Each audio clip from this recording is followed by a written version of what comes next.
Hey guys, and welcome back for another content of Go Muffin. And in this video, we are going to discuss the Acolyte CC2, which is the Thaumaturge. This is my alt and I've been using these characters since day 3, along with my mage and sword bearer for most content. I've enjoyed this class honestly for its different playstyle, and it is highly in demand in each raid, letting you get a party so easily. You don't need to be high level players to join the party. As long as you understand the dungeon mechanics and aren't more than 5 levels apart, then you are good to go. So in my opinion, Acolytes are the best class for F2P and the more reasons you should play this class. In this guide, I'll be covering the healer build as it will be your main role in this game. If you are interested in the DPS build, stay tuned as I'll also be making the guide for that on my next video. Now let's proceed with the stats allocation. Your main stat to increase your healing would be the attack. And then your healing also multiplies with crit and determination, so you should also consider adding them, and most likely get them to equal percentage for about 40% or more. And if you are asking if we needed accuracy, then the answer is definitely yes, for the reason that you should deal damage to an enemy to provide another healing, and we will be talking about that later why. So your accuracy should be 100% or higher depending on the content. Haste should be around 25% or more, then your mastery should be higher but not more than 35% I guess. Because as of now we have diminishing returns if we pump up more numbers on one stats. So we'll just take it slowly if you are not a whale. Then for your advanced stats, all these stats here don't increase your healing, except for the healing effect. And you can only increase these stats through your Melomons moves, which I will talk about later. But for now, let's proceed with the skills. We will now use the core skill of Thaumaturge, which is the Twin Flame. It has 1800 energy, which makes this skill go for a longer cooldown. But their passive skills will help them regain faster energy for a lesser cooldown.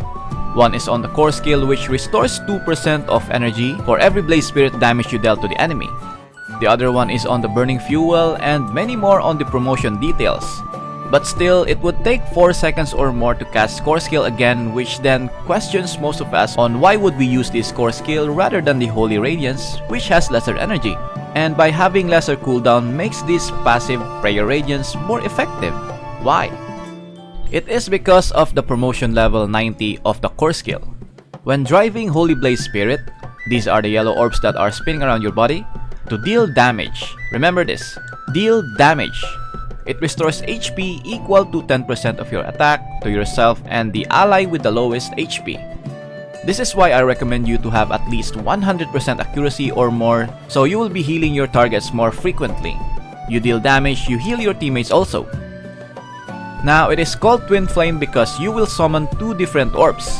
The Holy Blaze, which is the yellow, and then the Sinful Blaze is the purple.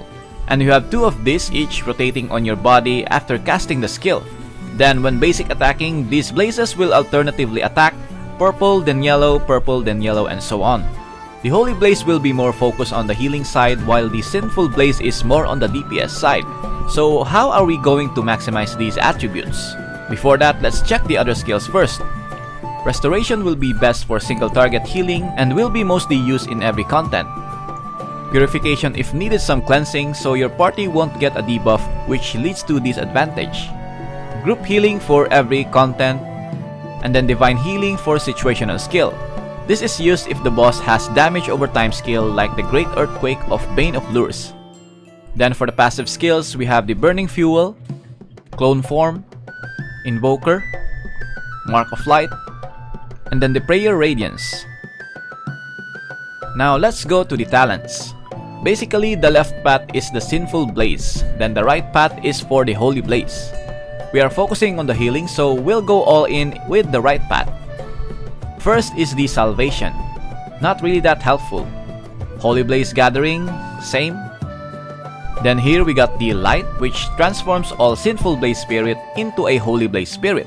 So now we will get 4 Holy Blaze Orbs and we can now deal Holy Blaze damage when basic attacking constantly.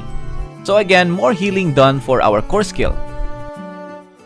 And the Redemption, which adds healing effect stats by 5% per Holy Blaze Spirit existing. So now we have 4 Holy Blaze Spirit, which totals to 20% healing effect. That's a lot. Then from here, you don't need to get the last talent. Just the stats is okay, because it's just another damage to core skill which won't help your healing either. Then for the sub-talents are the healing magic. If possible, get through the bottom of it. And then turning point for your defensive state. Why? Because you have this unyielding state which prevents you from dying after taking fatal damage and makes you invincible for 10 seconds. That can only be triggered once per battle. You also have the option for Forging Foundation to increase your attack speed so you can throw more Holy Blaze damage. And now let's go to our Melomons. Your Melomon deployed will be the Snow Leopard as it increases your haste by 25% for the duration of the Awakened skill. Your special skills will be the Invisible Friend, Arcane Resonance, and Book of Answers. You also have the cheaper option to go for the Determination Boost, Courage Burst, and Deep in the Black Hole. Then for the moves, your offensive slot will be the attack. But this is situational because you need to balance your stats like what I've discussed on the stat allocation section. If needed, just swap between crit, determination, haste, mastery, or even accuracy if you are lacking. For the defensive, all you need is the big bandage as this will increase your healing effect by a lot.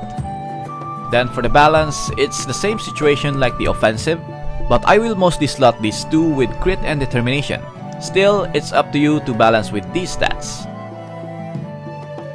For your mount, the one that you should deploy is the Alpaca for additional attack stats when activating the opening skill.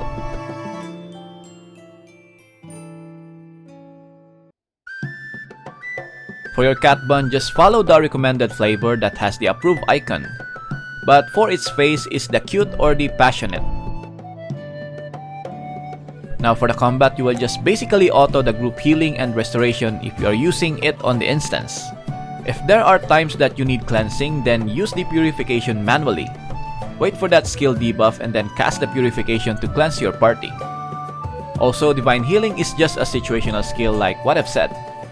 This skill has a very long cooldown of 60 seconds. So this should be used properly and wait for the damage over time skill of the boss.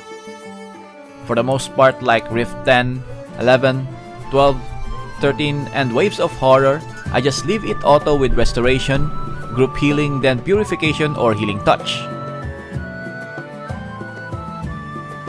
So I guess that's all you need to know on how to build a healer type Thaumaturge. Stay tuned as I will also make the DPS build. If you find this video helpful, then please leave a like. Also subscribe to support my channel. As always, thank you for watching, stay safe and have an awesome day. Lights out.